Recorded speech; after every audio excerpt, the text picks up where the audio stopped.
Yeye anaweza kufanya bila jamaa yako ilishindwa kufanya. Roho Mtakatifu anaweza kukupatia kitu kile wewe ulikuwa unafikiria kukipata. Roho Mtakatifu anaweza kukupandisha vyo yenye baba yako akupanda kai.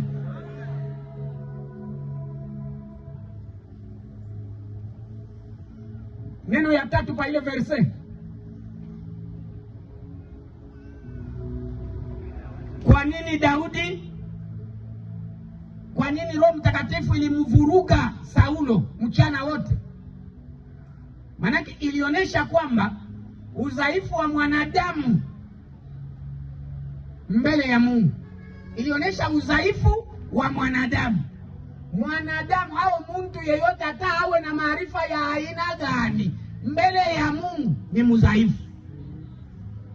Makanisa mingi leo inajengwa na maarifa,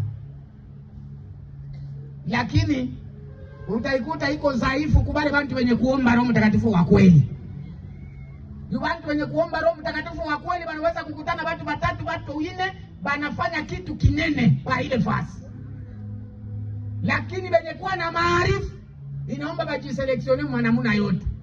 Na hii ndio maana ya Roho Mtakatifu kutoka ndani ya Daudi kwenda kumkamata Saulo, kumupika mchana mzima. Mimi nafikiria wakusalimiana hata na Samuel. Akufikaka atasema baba nabii jambo, bongo. Au kuuliza Daudi yekwa hata. Daudi tu ndio alisituka salimuona. Asema huyu mtu ananifuata na huku. Mimi anamwangalia tu ari, ni mwenye kujazwa. Asema hapa tuko tu ni haleluya, hakuna problem, hakuna kenye atanifanya hapa. Okay, hata Samuel mwenyewe alishindwa kumshauri. Sababu Roho Mtakatifu alikuwa anaisha mneutralize.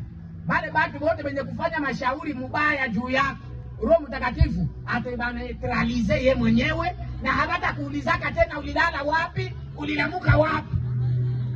Neno ya mwisho na ni nyamaze hapa tuingie kuomba. Kwa nini Saulo alitupwa sana na kutabiri akiwa bunchi kufuatana na kusema kwa Biblia ya Kiswahili? Wakati uko na tafsiri maneno hauwezi kuambia. Uangalie kwanza kapasite ya ufalme wa Daudi. Mtu yuko na chunga kabila 12. Anataka kuvula tu je. Ndio maana nakufasiria pale mzuri nasema haikuwa ile manguo yenyewe shetu na wazia. Alimvula Mungu Roho Mtakatifu, alimvula ni ile autorite ya kifalme yenyewe ilimpatia kiburi ya kufanya kila kitu kyote mbele ya mtu mwenzake. Hata hivyo uko unanisikia huko mulozi.